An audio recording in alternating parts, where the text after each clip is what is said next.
Good morning, everyone. Microphone check. Screen check. Looks like everything is working correctly here. Good. Welcome. Good morning, SSFTG family. Hopefully you all had a chance to rest up, get ready for the day ahead, all that fun stuff. Is the microphone volume low? I think it looks normal. Hang on, let me check. I was recording a video. It's definitely possible. No, it should be good.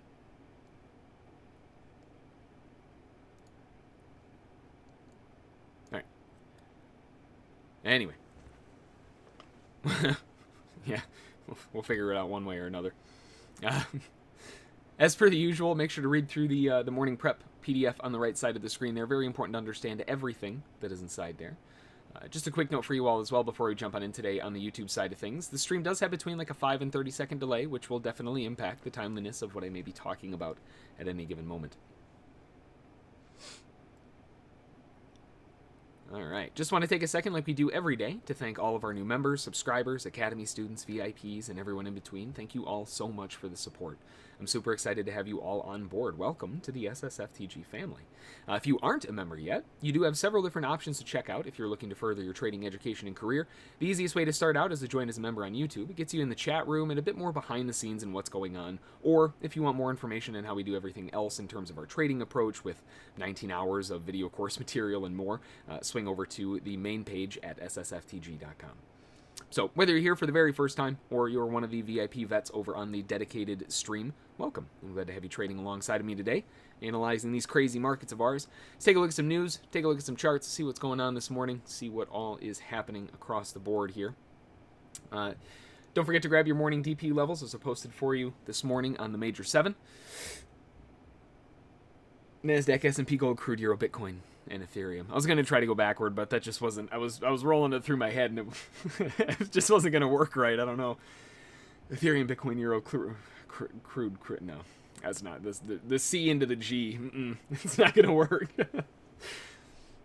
It's a race every time, though, one way or the other. In terms of the news announcements, the only news that we had this morning was the initial jobless claims, forecasted 345,000. That's it.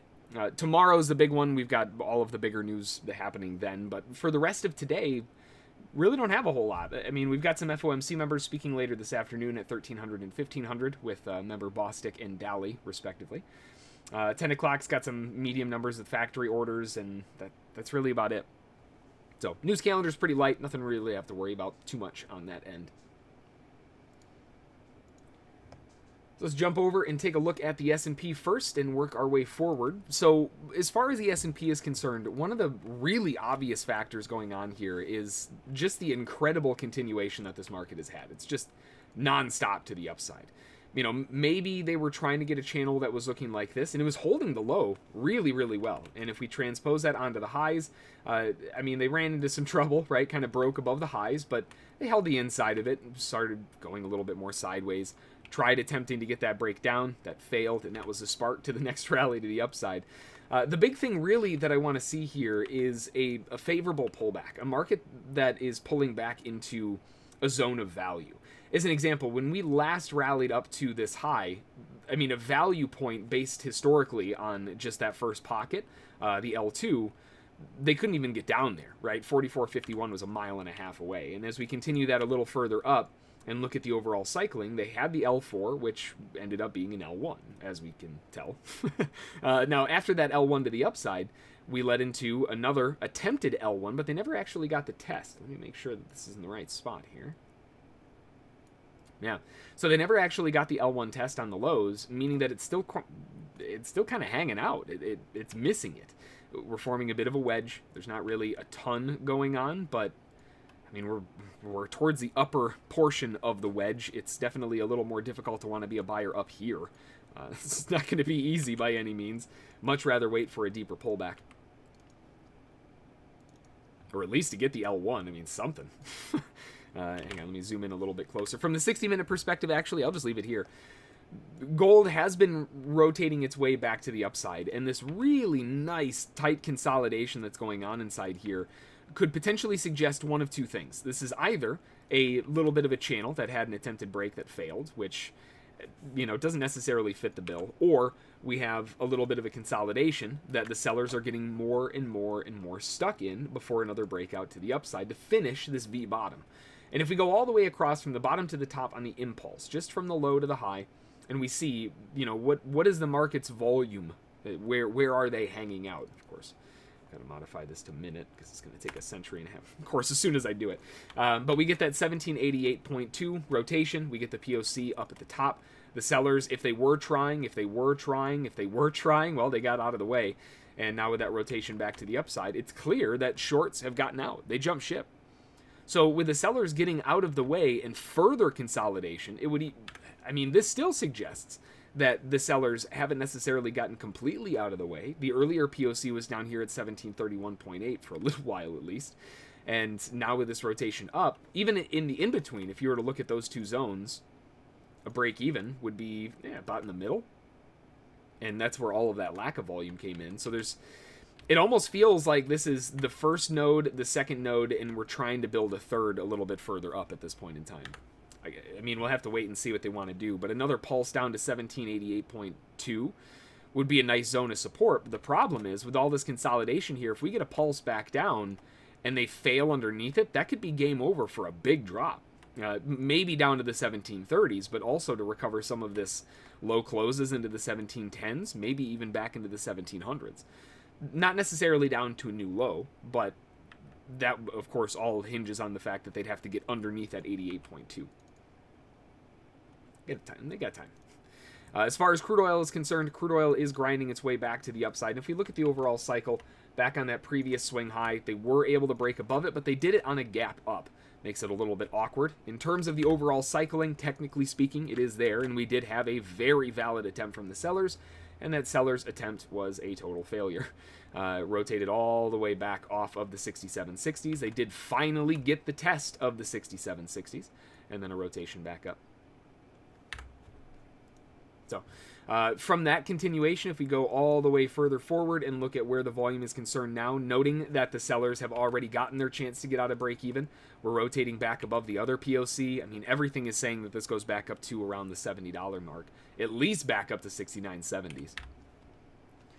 Where can I find a lesson on how to use the L1, L2, etc.? Those are in Unit 2, Chapter 8. That covers all of that. So in terms of the cycling nature that we've got going on here, yeah, no problem. This, all in all, I know it was a break even, but it also looks like a really, really nice measured move pulse to the downside that finally completed itself over here, and we're rotating back up. And there's a lot of things that are suggesting that the bulls should get this thing going. Over on the euro, more continuation to the upside, breaking above those previous swings and keeping it going to the upside. As far as a channel is concerned, if we pop that up on the top, the market did break above the highs a little bit and then quickly corrected back down. Notably, they did not make it to the low of the channel, very bullish, and then crept their way back up to the highs, held again, and now we're rotating a bit more sideways. It does seem to be the case, so there's probably a midline in here, and if we put that midline, just hover it around inside there. It should be right around there. Let's do dash, that's fine. You can see there's a pretty definitive midline. So if the market is going to pull back a little bit further, midline support's hovering right around the 18,345s or so, 18,330s. If it breaks through that, then you've got the major lows down in the 18,030s. pretty big difference there. Bitcoin catching a nice lift back to the upside, maintaining the higher lows. This is an L5 hold, very obviously. But remember, this is also off of the backs of a lower high, kind of intermediary higher high, higher low transitional phase. But the overall high is over here. We haven't broken that yet. So from a confirmed swing standpoint, this still, even though it looks really nice and consolidated, it hasn't proven itself yet. They've got a little bit more to go. So it's looking good, especially considering that Ethereum is still racing to the upside, now pushing into the 3,800s and doing just fine. Bulls will be looking for a pullback of any kind. If we look at the last low that was confirmed, we have the overall swing was an L3, and then it rotated again off of an L3. From there, we had an L1, another rotation into an L1, so the expectation would be a third one in the sequence, which is just a little bit lower, 37.11s. for another continuation to the upside. Deeper zone of support for the TUL2 would be at 35.83. Either way, nice zones of support. Modifying my my view on the Nasdaq a little bit, but before we get into it too much here, let's start off on the daily chart. The daily has this continuation phase to the upside, and really we don't have a whole lot to work with, honestly. I mean, we've got some I mean, barely higher closes. The L1 is still underneath the previous candle's low, basically. I mean, everything is still right there. It's a fantastic zone of support. In terms of a much larger zone of support, obviously this thing's incredibly overweight. It's gone double up since February of 2020, right? So from that dip down in the lows, they were pushing 7,000s. Remember that, right? I mean, we're going up into almost 16K now, which just a month ago we were talking about was beginning to become a possibility, and now here we are. It's ridiculous. Remember, the other extended targets were all the way up into near 18,000. So, I mean, this definitely has some squeeze potential to keep that September month going. Crazy so far. As far as things are concerned, though, we do have a very strong two-legged pulse to the upside. The second leg seems like it's running out of steam, maybe just a little bit. All things considered, I mean, it desperately needs a pullback, but it never does. And if it does, it's usually like a 3% pullback. If we categorize that, right, if we look at where we are right now from the open, actually, let's just go from the top. We'll go from the top down to the low of that candle. That would be a 1.7% pullback. I mean, trapping underneath that low is 2.8. In L2, I mean, an L2 puts it basically directly into a value pullback. Might be more beneficial to wait for that L2, but either way, still incredibly bullish, obviously.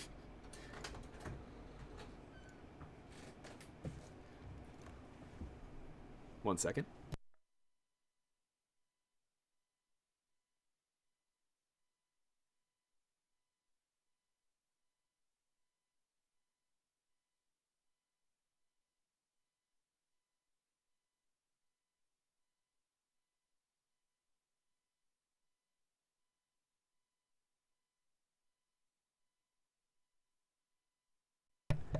All right, sorry about that. So looking at a little bit of the nearer term in terms of how things are going, I'm modifying my view. I know we did have this microcycle that formed over here, but again, this is detached so far to the right now that it makes more sense to go back and reevaluate. And the most obvious evaluation would be 1, 2, 3, 4, 5. The thing that I mean, wave 2 was relatively quick, and wave 4 was not very quick at all. But outside of that, I mean, we've already got the upside completion. The major objective was just to get back to the highs. I would say they got that job done. Now we're starting to creep up with a 0.88 target above the highs. That would put it at around the 750s. So we've got some big upside objectives. It doesn't have to go to a new high, though. Keep that in mind. But it's there.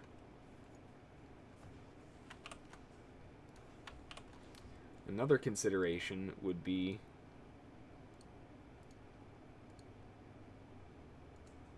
see if they can get that fifth wave blow off on the highs. And then rip that bad boy all the way back down to the POC. That's what I want. I can taste it already.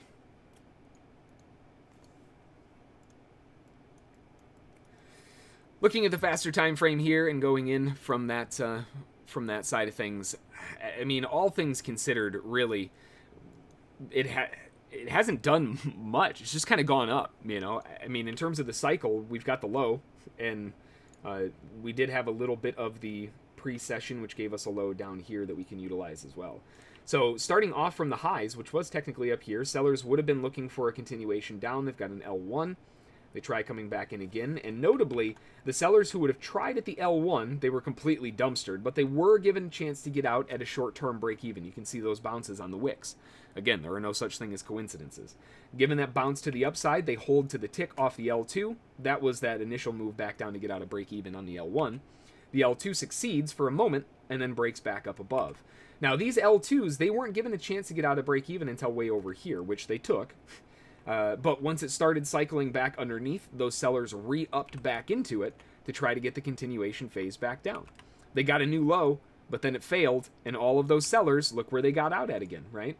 There are no such thing as coincidences. If the sellers re-upped in this area when it came back, and the market breaks back down, fails its move, goes back up, where does it come back to? Weird. Right. So the sellers were definitively given a chance to get out of break even multiple times. And if we look at it from the other perspective, this would be a full flip back to a new high, which should theoretically hold an L1. They didn't get a new high until this swing. They got the L1. So from that, they got the L1. They continue the move to the upside. We have another L1 cycle, which held to a new high. We have another L1, almost L2. Almost, but not quite. Cycles back up to another new high. We get a pullback back to L1, continuation, pullback back to L1, continuation. We can see what's going on here. We've got ourselves an L1, L2 trend to the upside.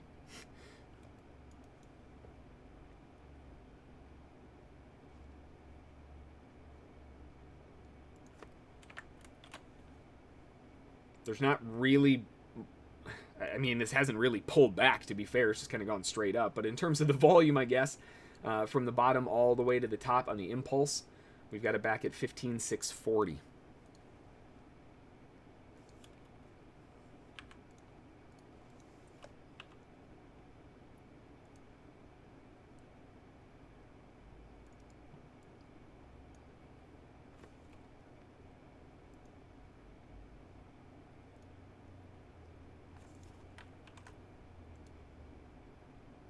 So that right there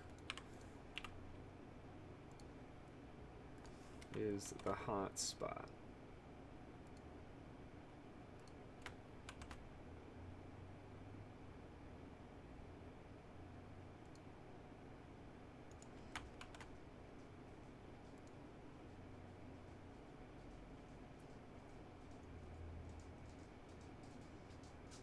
I want to make sure I have all of the different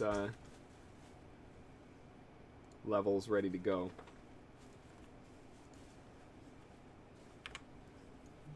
There we go.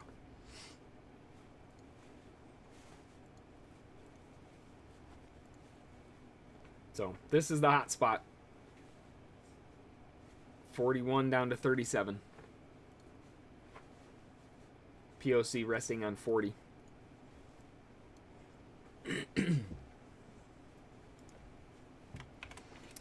Looking across the way, there's not really much else going on. That incredible dip on crude oil with that rally higher was nutso. That's about it, though. Let's take a look at the S&P behind the scenes here. What? Oh, okay, there we go. Something's not quite right here. So we've got the continuation from yesterday. Realistically, it just looks like that wider channel is at play.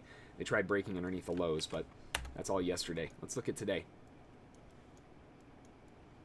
Today, so far, we've got the continuation phase. I mean, they tried getting a bear cycle to the downside, totally failed. Bull cycle to the upside, probably a little bit more wider, if anything. But realistically, those first couple of swings technically were right inside there. So we've got that initial bull microcycle to the upside with a potential, thank you, alarm clock, for a wider cycle to the upside that really hasn't been tested. Now, as far as on the highs, that might be kind of the channel, but it doesn't really fit over here. So it's just kind of a gross scenario, really. See if we can kind of scrunch it down and get a better feel for... It just feels like we haven't fully developed what they need to develop yet, you know? I mean, we're just coming up to those previous swing highs and breaking above it. That's a massive invalidation point because, remember, a lot of shorts will be shorting here with stops above the top and targets back down to the lows. I mean, look at the risk reward. Why wouldn't they? They only have to be right 35, 40% of the time.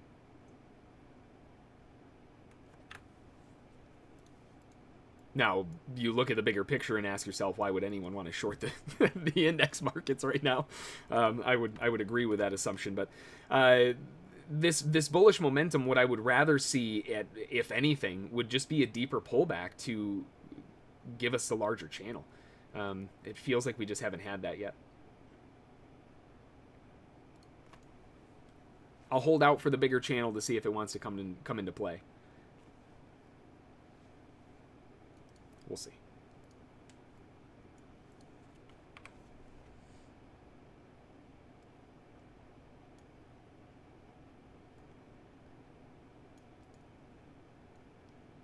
Yesterday, the ES is so painful to watch. Yeah, seriously. Yesterday, yeah, I'm kind of glad we had a few things that had come up that we had to duck out, because it doesn't look like much else happened for quite a while after we closed the room, until way later, like we were joking about in in Discord.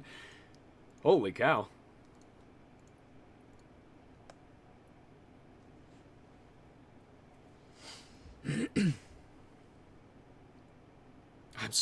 I'm so pumped this morning.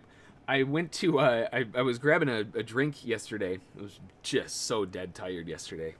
Anyway, I stopped at a liquor store and I grabbed my Reign, you know, but I haven't been able to find the jalapeno strawberry anywhere. Like, it's sold out on Amazon, sold out in gas stations, sold out at, like, everywhere. I can't find the stupid thing. Finally found they had 2 cans there, and I was like, oh my god! I had like a little mini freak out. I'm like, I take it you like that stuff, huh? Like, yes, and you're the only place that has it. Do you have more? Can I buy it all, please? And that's why it's all gone everywhere. It never fails, though. Like, my favorite flavors everywhere always go out. You know, like Taco Bell has, what was a couple years ago, that chicken Caesar wrap thing? Gone.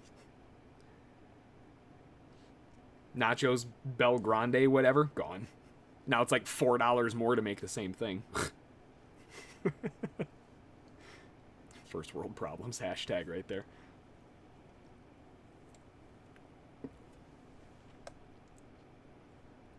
Market's still churning, just chopping around. Waiting for a bigger pullback, which I would love to see, although it doesn't necessarily have to. Looking at the volume, they're trying to pierce back above the 650, 650s.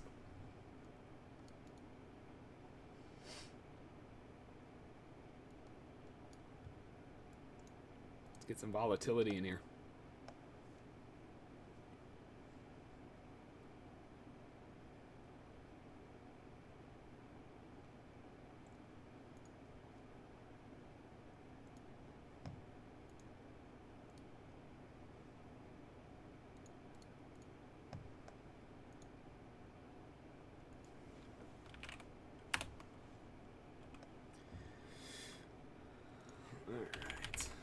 Let's see. Since I've been getting this question a little more frequently, what are some of the pre-market stock movers this morning while we're waiting? I don't necessarily want to throw any trades on ahead of the open this close, so we'll keep an eye on it. Let's go to a 1-minute chart, por favor. And let's see, GSAT.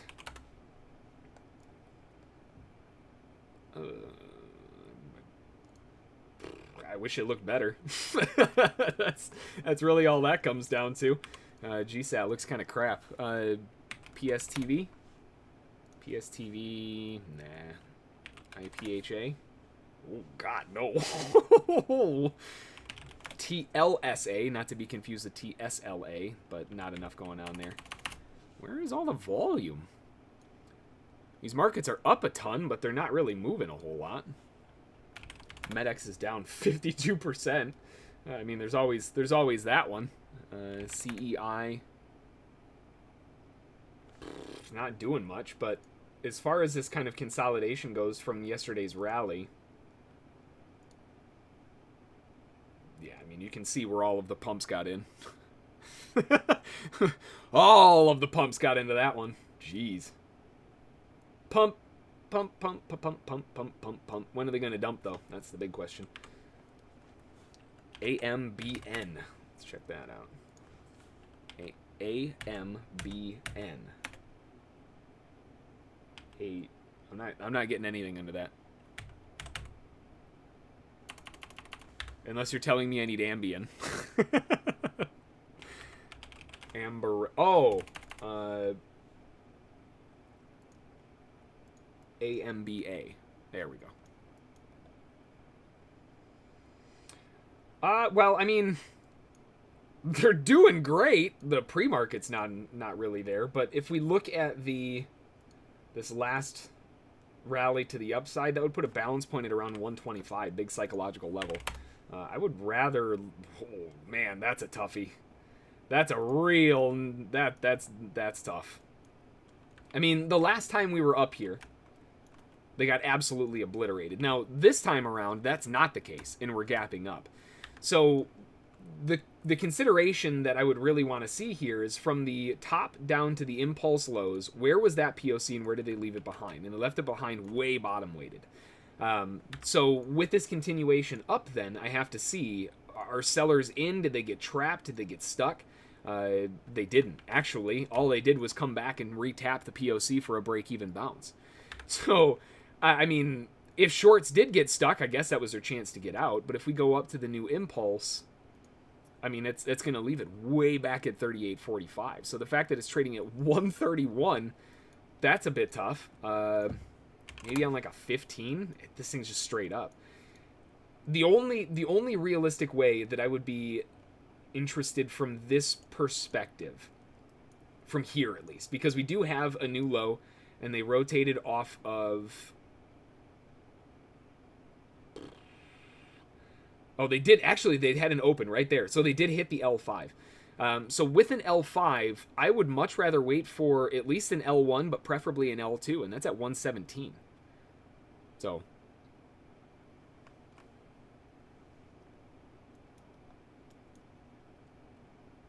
at the very least, 125 still with an L1, but where it is now, it's just too far away. There's not really much going on pre-market, is there? Well, if there's more, let me know, but I'm not really seeing any. Of any substance, at least. Who's got the... who's trading the volume? PSTV? Didn't I look at that? Yeah. Yeah, just not much. I'm so excited for the first Taco Bell to open around my neighborhood. Yeah. I love it. Get like 17 pounds of food for 17 bucks. Like $1 a pound. They go by weight there. Have you seen the concept for the new Taco Bells? They were talking about it in... I can't think of the name of the state now. They've got the Mall of America. What the crap is the name of the state? Jeez. I've gone there a bunch of times. Why can't I think of it? I'm drawing a total blank. Near Iowa. Because that's usually the friends that we're visiting when we go there. Minnesota. Golly. Where it's like a 3-lane drive-through with the Taco Bell like on stilts. The drive-thru's underneath it. So there's like 1 lane for delivery drivers, there's 1 lane for call-aheads, and then there's 1 lane for like normal ordering. Or is it Montana? Minnesota? I don't remember. It was one of those, but the concept was nuts. They showed a picture of it. It looked sick. I don't know. Minnesota, Montana. It was... I don't know. It was one of the states. I'm sure if you do a Google search, it'll tell you which one. It started with an M. I don't remember which one. I thought it was Minnesota, but... Minnesota. More continuation to the upside. We're opening up into 930 with an outside gap to the upside. Man, they ran away for that outside gap to the upside.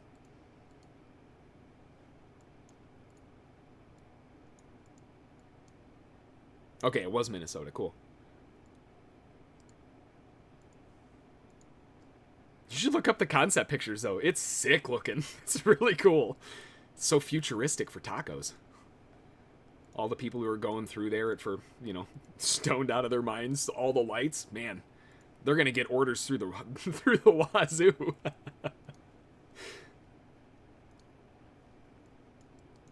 It's legal here in Michigan. I can joke about it.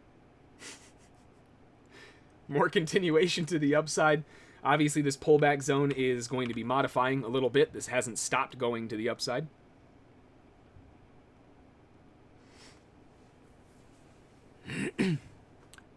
Oh, I'm sorry. I totally missed that question, Tolo. What time is settlement figured? Settlement has been modified now, so it's figured at 1700. So 5 p.m. Eastern. That was changed... when did they change that? A month and a half ago? 2 months ago? Whenever they modified it.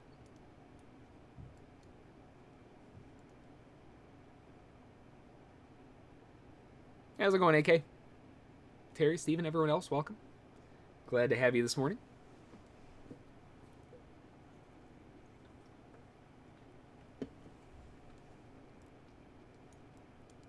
Well, welcome.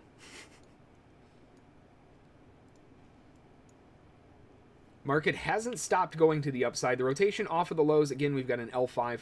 More continuation after the break above the highs. We've got the L1. Got another pullback into the L1. Another pullback into the L1, but they did almost get the L2. They re-upped back into the 1, back into the 1, all the way up. Eventually, I'll be looking for that L2 pullback. And right now, that L2 pullback lines up with the POC. Everything is stacking up still on that zone of interest. Would you be selling the high? I realistically can't justify selling the high when we're waiting for this fifth wave cycle completion to the upside, near all-time highs. It like from a futures perspective, like from a stock portfolio perspective on longer term accounts. Realistically, whenever we're at all-time highs, I feel like it's a good time to take profit. You know, like it's never been there before. But I mean, realistically, where we are now, there's way too much of a bull trend to be shorting into this. I would much rather be looking to buy the first dip. If that first dip fails and begins rotating down, then we could be in for a little bit of a spill back to those 15,360s. But the overall cycle that I would like to see, I have it outlined here, would be up to a new high, which would be a completionary 5-wave 0.88 at a psychological 15,750 above the wedge top for a wolf wave short. I mean, it stacks everything. So if they can get that move to the upside, that's where I would rather short. We're still a good, like, 100 points away from that, though.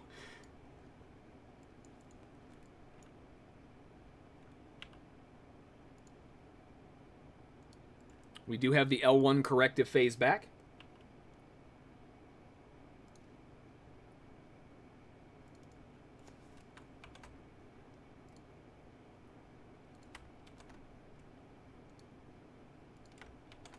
Remodify the area just so I've got it marked up ahead of time. That's the spot.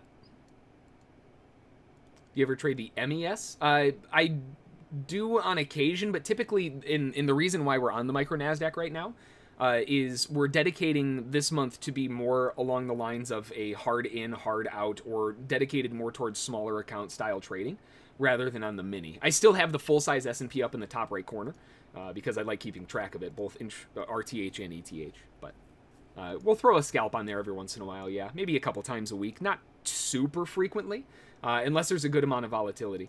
I was going to try to scalp it yesterday, but during the morning session, 1 point was just such a large distance that it didn't even feel like it was worth the risk. So I stayed away from it yesterday.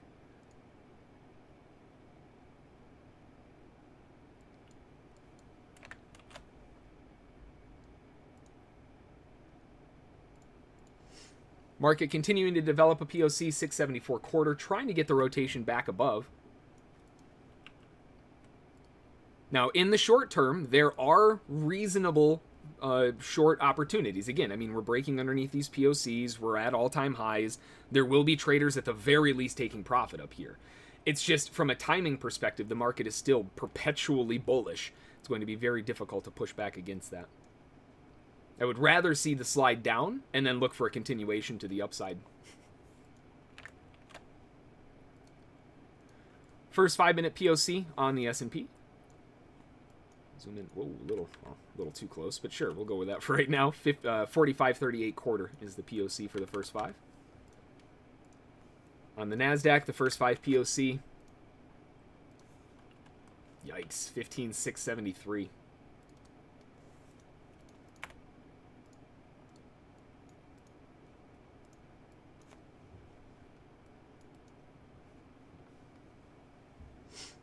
See what they're able to get done. First candle of the day on the S&P.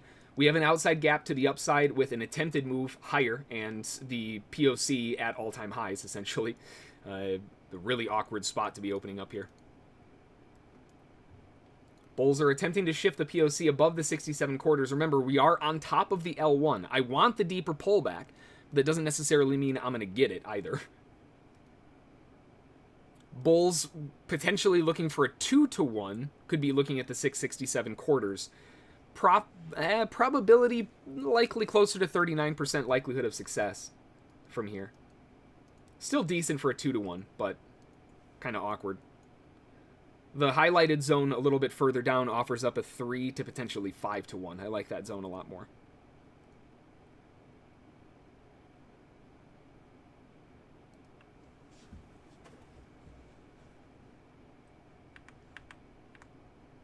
Nice little pulse down into that zone for the top test.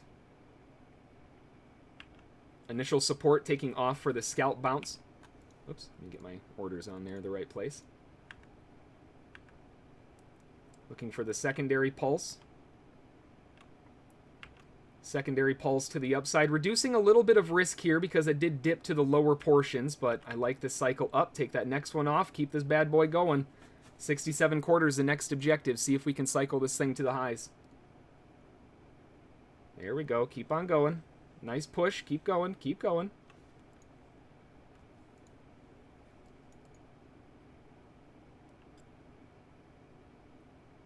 Beautiful pulse. Good spot right there. I love it.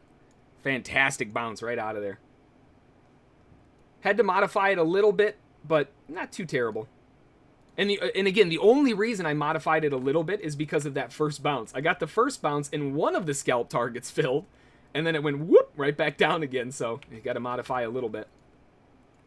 Continuation back up to the POC for the bulls to bounce it out. Fantastic spot. You can't get much more of a bullseye zone than that.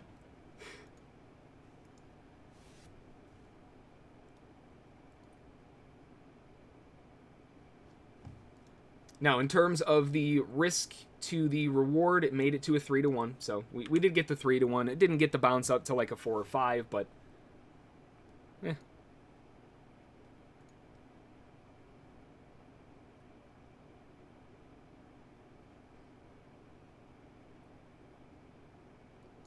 See what they're able to do here. Maybe we can get another continuation pulse to the upside and really prove the bulls want to get another go. We've already got the nice dip off the base. See if new longs want to pick it back up for another cycle. Beautiful bull bar, but it's directly into the POC. Be careful. They've got to get above that 67 quarter. It's been proven as resistance already.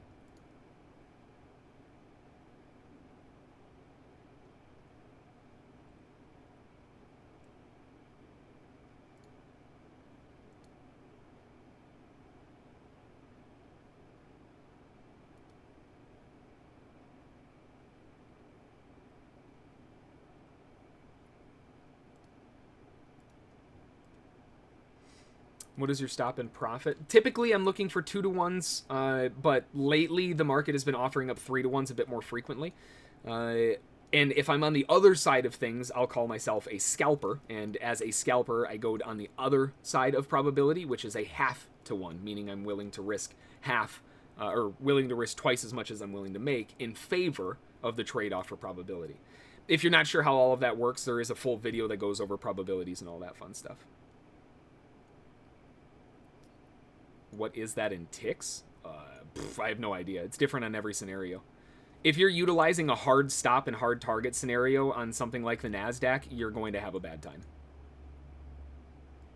There's way too many times where the volatility jumps super, super high where you can milk out an extra 40 ticks on a run, whereas other times it's not worth doing that. Going by ticks is a losing battle if you're looking at, in my opinion, of course, but in terms of targets and stops, unless you're scalping like the S&P for a point. Now, in the risk category on this one, I was willing to risk down towards the lower portions. So per contract, about $15 from the highest risk. So I had a total of, I think, 5 or 6, I don't remember. So 15, 30, 60, $75 or so. Give or take. On the initial risk, of course, that wasn't all even close to necessary. But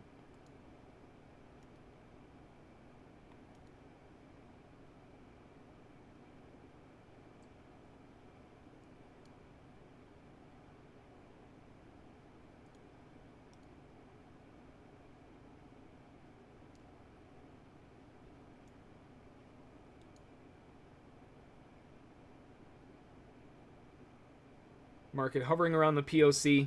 They were able to get above it, and now we're back underneath it. They're running into some trouble here.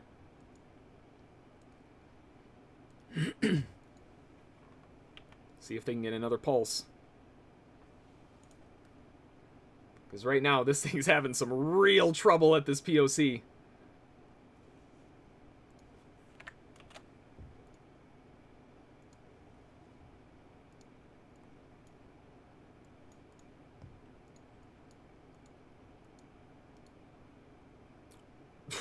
Okay.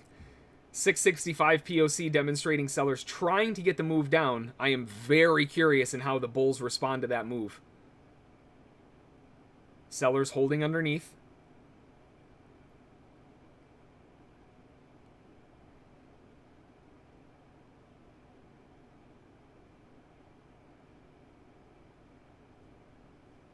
Big bear bar to the downside. Sellers may be looking for a continuation on something like that, more likely on a re-up towards those 665s. Again, I have a really hard time wanting to sell when the market is screaming higher at all-time highs. I would rather look for opportunities where the sellers fail or where the sellers gain a bit more proof that they've taken over, like getting below the POC at 652.75.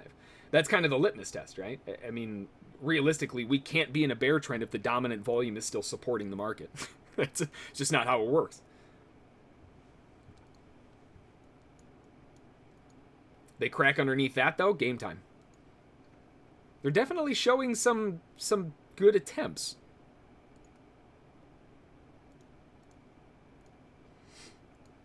Yeah, I used to scalp crude oil with 10-tick target, like hard targets. Back in the day, that was just because the volatility didn't change very frequently. So you could get away with it. And like the S&P is an example. You still, even on those ludicrously voluminous days, where it's going absolutely nuts, people will still scalp a point. That blows my mind. I don't understand that. Bulls attempting to transition down. Why scalp a point when you can get like 7? I just don't get it.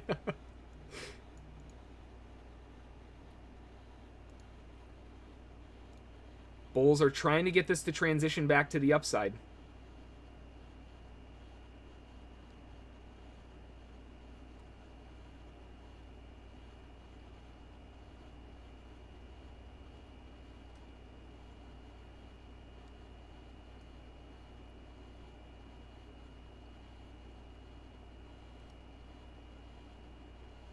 Looking across the field here, we don't have... Wow, crude oil's going freaking crazy. That was that long area off the measured move off the base. There was also the POC bounce and all that other fun stuff. But they have since shifted the POC up 68.75. S&P's at the top of the wedge. Nasdaq's back to the just kind of hovering. It's not really doing much of anything.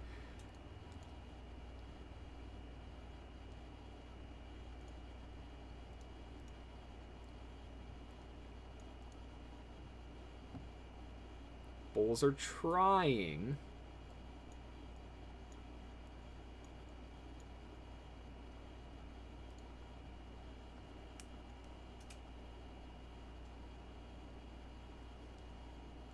I think that's the break point. I don't think they're coming back after that. It happened too fast for me to do anything about it, but that reversal was a transition back above in a massive algo trap underneath that previous low on a bear engulfing. Every algo on the planet just got curb stomped. But it went, I mean, you could see it, if you watch it back in replay, and you watch this area, right? Rewind the video a little bit and watch this area. If you watch how they did it, they went boop, boop, boop.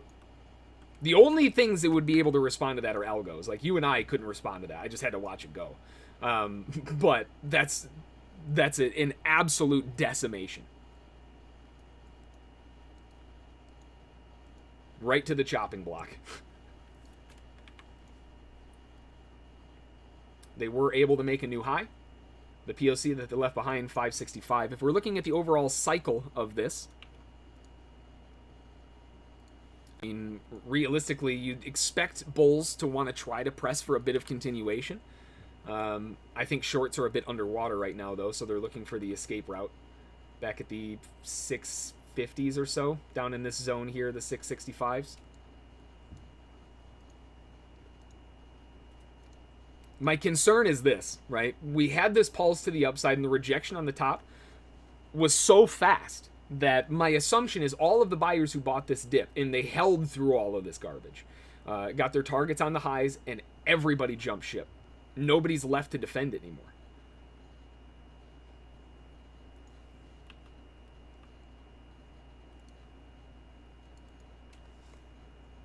We really don't have another zone of support.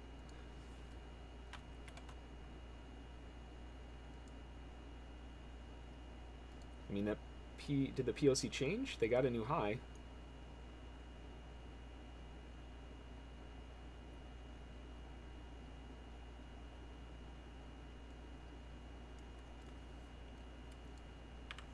Yeah, the POC changed too. So there's nothing supporting the market anymore. I mean, they've got some previous structural support, but if they crack underneath these 665s, it's kind of game over. S&P has 3 working on 4 perpetual bull bars to the upside in terms of the overall volume higher. We've got the POC, which was left behind. If we close a candle looking like this up at the top, buying a dip underneath that previous 5 low looks like a really nice spot.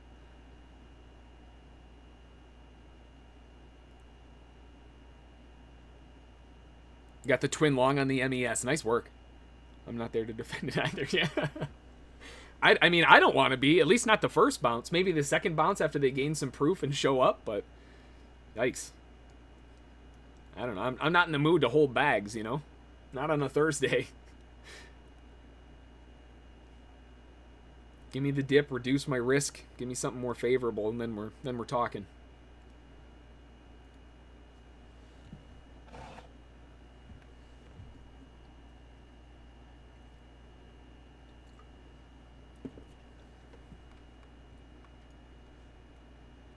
So here's a good checkup on figuring out what kind of market are we dealing with, right?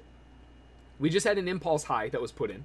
And with that impulse high, we've got the POC, which landed right there. Now, from that perspective, remember, the market cannot go lower unless it is underneath the supportive volume, right? Because then the supportive volume would be helping it. So until that actually happens, the bulls still have a case. And right now, shifting the POC to the upside makes it a lot easier for the bears to at least get a valid attempt. A valid attempt to be breaking underneath some of these swings, some of these obvious swings. Look like a real attempt, you know? We haven't actually had that. As far as a value pullback is concerned, the last pullback from the top to the bottom was a 0.18% pullback. So if we're looking at it from a value perspective, currently we're resting on 0.14. We've got a little ways to go. 0.18 would be right there at 655. Now, if they want to double that up, 1818 is 36. 0.36 would be 626 quarter. That's a double value support zone.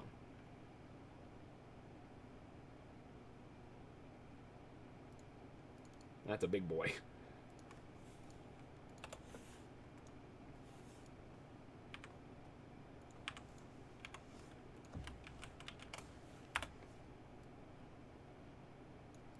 Double value pullback.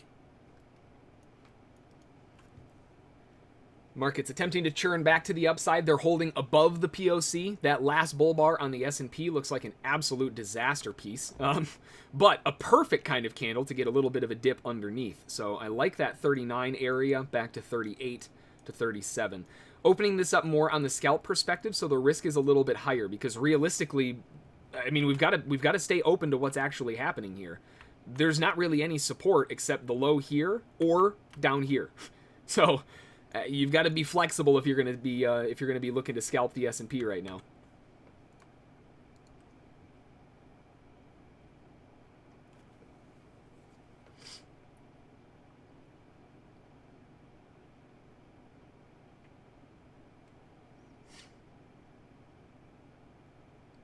So looking for 39 to 38 to 37 for a 1-point scalp bounce back to the upside, inside value back to 40 plus.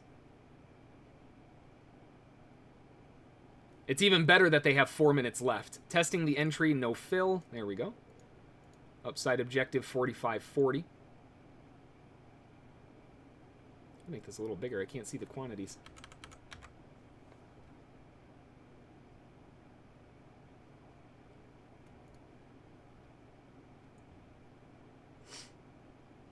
So scalper's target is at 45.40. Upside objectives, if you're looking for wider scalper's targets, even though I don't necessarily think that there's, per se, a reason to right now. It's only about 3 extra ticks above that.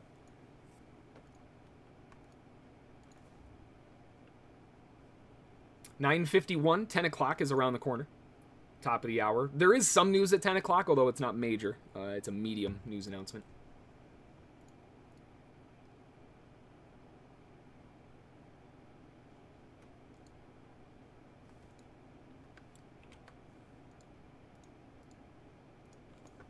Secondary entry point tested. Still modifying and looking for a 4-tick scalp between the two.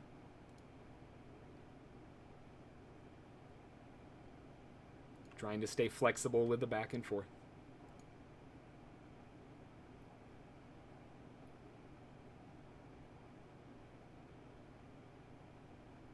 I think it tested the target there for a second, but it didn't fill it.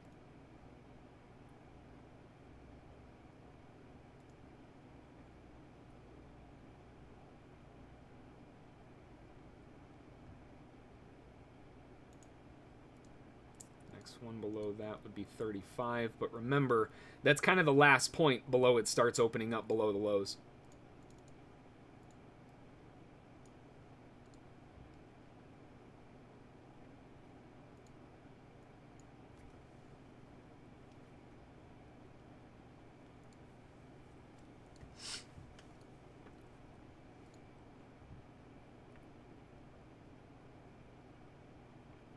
Nasdaq pulling down a little bit further. Again, the value perspective is 0.18, which I don't know why I deleted, but let me get that back on there. 0.18 is...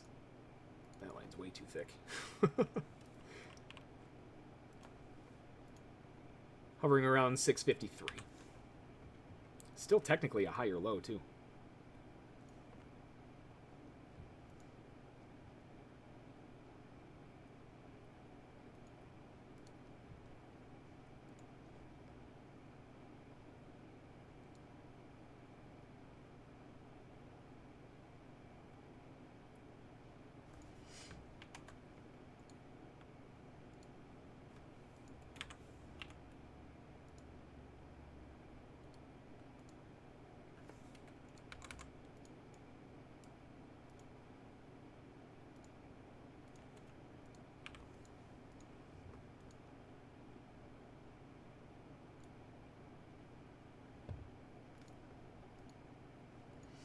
Yeah, they had 4 minutes left earlier, but now they're starting to run out of time.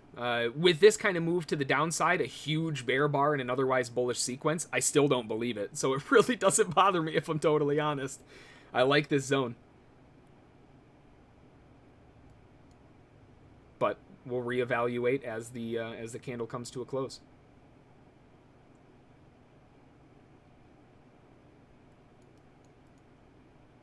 The Nasdaq is beginning to dig down into the value perspective here. They're getting closer.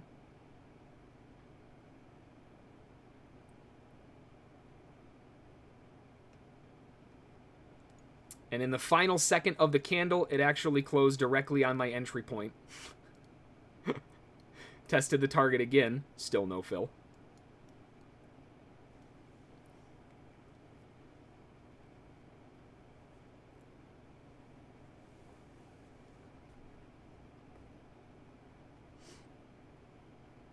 We've got the value bulls bouncing off on the micro Nasdaq at around the 650s, 53s or so in that zone. From the Nasdaq's perspective, I do really prefer the double value pullback, although we haven't made it up to a new high yet.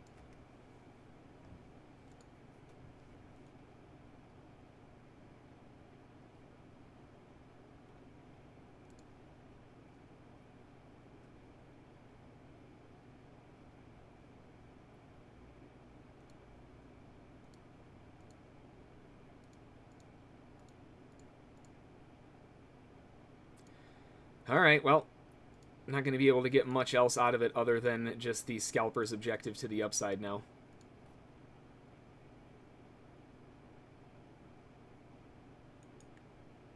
I don't want to... Oh, crap. crap, I just put myself at the end of the line. I didn't mean to cancel that one. Whoops. That sucks. All right, well, whatever. In terms of upward continuation, if they do pulse down to the 35s, then that opens the door for a wider objective. But right now, I'm just looking for the 4-tick scalp. It's just costing a lot more in terms of commission now because of the way that it moved around. And it hit my target multiple times on the way down, too, which is frustrating. But welcome to the markets and welcome to the S&P. You wanted to fill? Oh, hang on.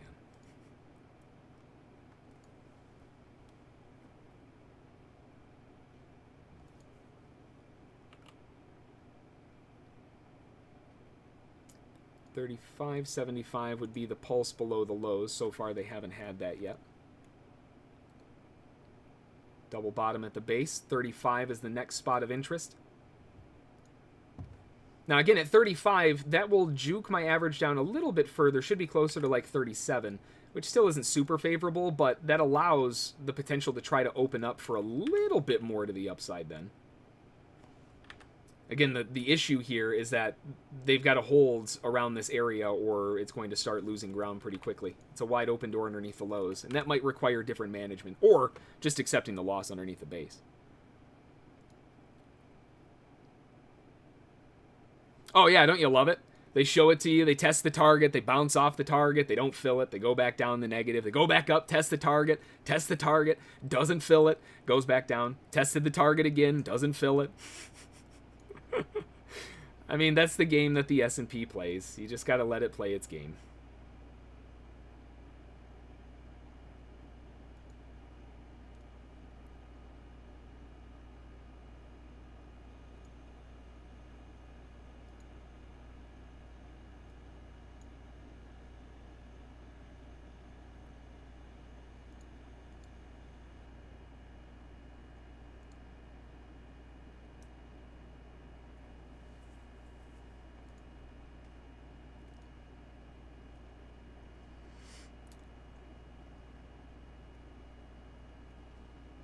Nasdaq pressuring back down a little bit down towards the value area and also back to the earlier zone of interest.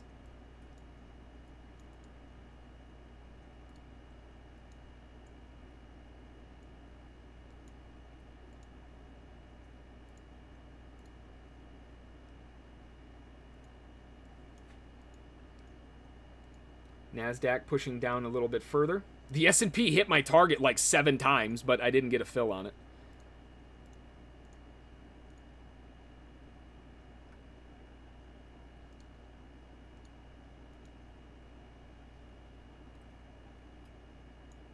C'est la vie, as they say, right?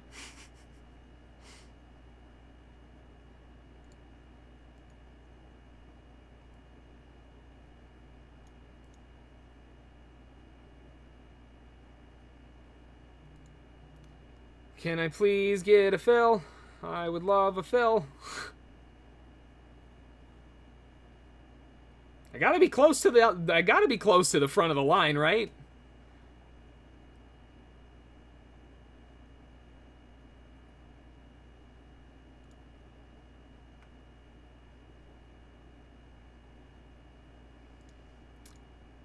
$10 o'clock hits. Finally, jeez, oh Pete's. All right, S&P scalp target taken off. I mean, what a vindictive SOB that thing was. Golly. It didn't give me the final one at the base, so I'm not able to trail another one. So I've got to follow the plan, exit all. Man alive. Oh, well, it's just, I mean, it is still a scalp. It's just a scalp with an incredibly expensive commission. It's a bit of a bummer. Oh, well.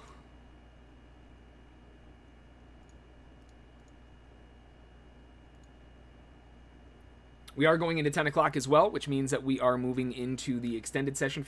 Feel free to get those questions in. We'll get those covered for you. And then we'll transition over. So far, really great morning, and all things considered, a pretty good week. Well, of course it goes now because I'm out, but I mean, again, I have to follow my plan. I didn't get the extra contract, so I can't trail for a bigger target. It is what it is, you know. There's nothing I can do about it.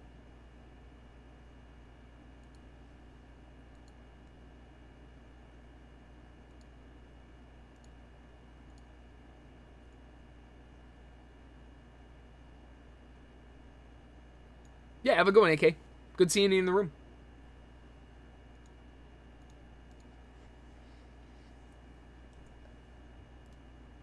Now, that's fine if it wants to go up again.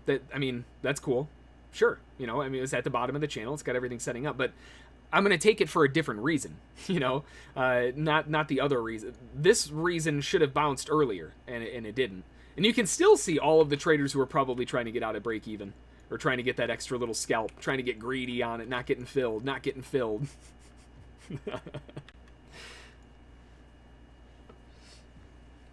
The market will teach you very quick. Don't get greedy. And side note, for you guys, before everybody ducks out, I don't know if you heard this song or not, but if you haven't, look up the song from Bill Murray. I know. Bill Murray, like that. It's called Lord Farquadzilla. Look that bad boy up. That is a banger. It's like a retro 80s style. The music video's immaculate. That's all I can say. But you got to check him out. If you haven't heard that song before yet, go check him out. Bill Murray, Lord Farquadzilla. Oh man, it's amazing. Anyway, we're getting closer to that double value pullback zone now that we've ended on that one. Let's transition over into the extended session. If I missed any questions, you can always shoot me a message or an email, and I'll get those covered for you from there. Otherwise, I hope you had a great trading morning, and we will see you all tomorrow. For the rest of you, just chill for a second, and we'll see you back on the extended session. All right? Have a good one. We'll talk to y'all later. Thanks.